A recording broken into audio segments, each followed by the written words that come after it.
Painted painless learning. નમસ્કાર વિદ્યાર્થી મિત્રો, આજે આપણે ધોરણ 8 વિષય હિન્દી પાઠ 4 કર્મયોગી લાલ બહાદુર શાસ્ત્રી એના વિશે જે આપણે સ્વાધ્યાય છે ટેક્સ્ટ બુકનો એનું સોલ્યુશન લઈ અને તમારી સમક્ષ રજૂ થયા છીએ. તો વધારે સમય ન લેતા આપણે પ્રશ્નો ઉપર ચર્ચા કરીએ. अभ्यास अंदर पहला प्रश्न है निम्नलिखित कथनों का आशय स्पष्ट कीजिए. शास्त्री जी को निष्काम कर्मयोगी कहना अधिक उचित है. शास्त्री जी के लिए कर्म ही ईश्वर था. बिना किसी फल की आशा वे संपूर्ण भाव से कर्म में लगे रहते थे. जब भी उन्हें अपना कर्म का फल पाने के अवसर मिले उन्होंने उनकी अपेक्षा की. फल पाने के लालच से उन्होंने कभी कोई काम नहीं किया. शास्त्री जी के इस स्वभाव को देखते हुए उन्हें केवल कर्मयोगी कहना पर्याप्त नहीं है, उन्हें निष्काम कर्मयोगी कहना अधिक उचित है. शास्त्री जी का व्यक्तित्व बापू के अधिक करीब था. शास्त्री गांधी जी ने देश के बहुत बड़े नेता थे, फिर भी उनमें अद्भुत विनम्रता, सादगी और सरलता थी. उन गुणों ने उन्हें अधिक महान और लोकप्रिय बना दिया था. गांधी जी के ये गुण लाल बहादुर शास्त्री में भी थे, इसलिए शास्त्री जी का व्यक्तित्व बापू से अधिक करीब था. तीजू, शास्त्री जी का संपूर्ण जीवन श्रम, सेवा, सादगी और अनुपम उदाहरण है. शास्त्री जी को कर्म ईश्वर मानकर उनकी पूजा के रूप में श्रम करते थे. देश और समाज की सेवा में भी उन्हें जीवन की सार्थकता लगती थी. उन्हें सादा भोजन और सादा पहनावा भी पसंद था. उन्होंने जो कुछ किया वो पूरी निष्ठा, धगज और लगन से किया. इनकी ये विशेषता बहुत बड़ी और शौर्य भी थे. विशेषता बहुत कम लोगों को पाई जाती है. अगर महात्मा गांधी आपके स्वप्न में आए तो आप उनसे कौन कौन से प्रश्न पूछेंगे और महात्मा गांधी क्या क्या उत्तर देंगे, सोचिए और बताइए. उत्तर: महात्मा गांधी मेरे स्वप्न में आए, उन्हें निम्नलिखित प्रश्न पूछूंगा और बापू उनके निम्नलिखित उत्तर देंगे. मैं: बापूजी, सत्य क्या है? गांधी जी ने कहा, जिसका नाश कभी नहीं होता, जो अनंत और सदा भरोसे लायक है, वही सत्य. मैंने पूछा, बाबूजी, क्या जीवन में पूरी तरह अहिंसक बनना संभव है? गांधी जी ने कहा, जहाँ तक हो सके वहाँ तक किसी जीव को आघात नहीं पहुँचाना चाहिए. मैंने कहा, बाबूजी, आपने अपने व्यस्त जीवन में से अपनी आत्मकथा लिखने का समय कैसे निकाला? गांधी जी ने कहा, मुझे कई बार लंबी लंबी जेल यात्रा करनी पड़ती थी.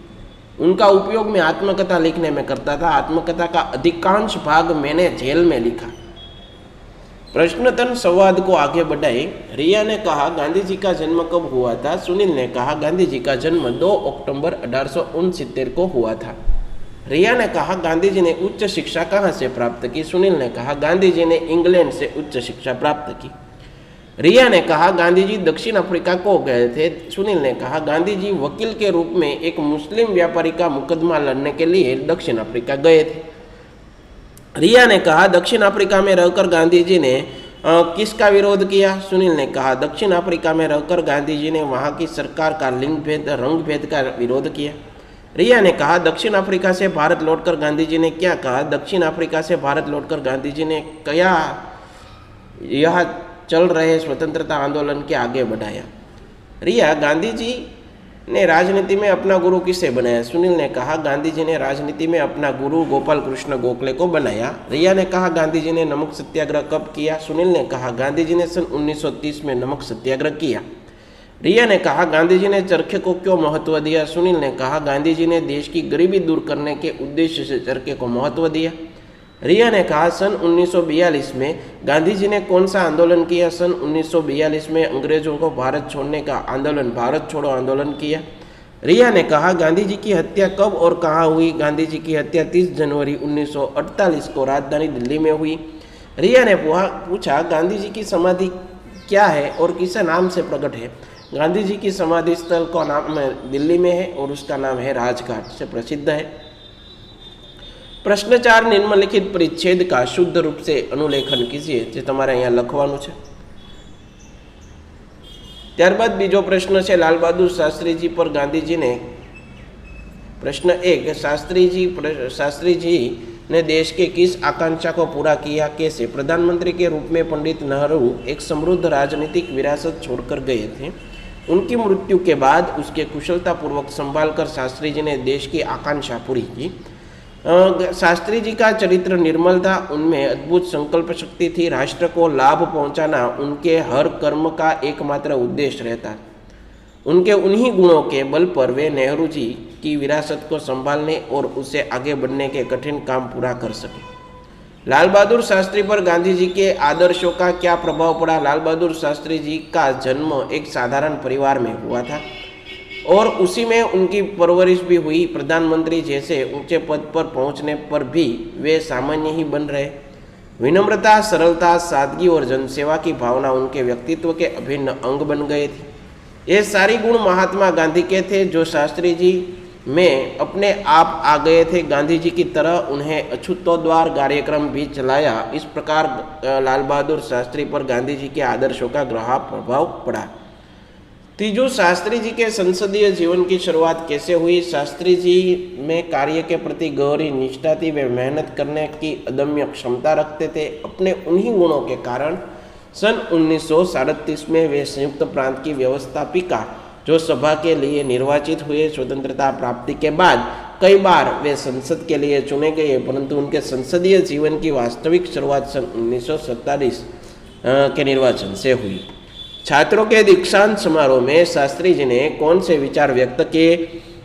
अलीगढ़ विश्वविद्यालय के दीक्षांत समारोह में शास्त्री जी ने छात्रों से कहा था कि भविष्य में आप कुछ भी बने, लेकिन सबसे पहले अपने देश के प्रति आप वफादार, अपना नागरिकत्व, देश के संविधान आपको कुछ अधिकार देता है, साथ ही आप पर कुछ कर्तव्यों को भार भी डालता है।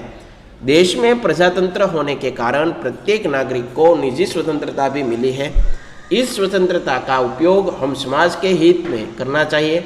इस प्रकार छात्रों के दीक्षांत समारोह में शास्त्री जी ने संविधान द्वारा नागरिकों को मिली स्वतंत्रता के सदुपयोग करने के बारे में अपने विचार प्रकट किए थे।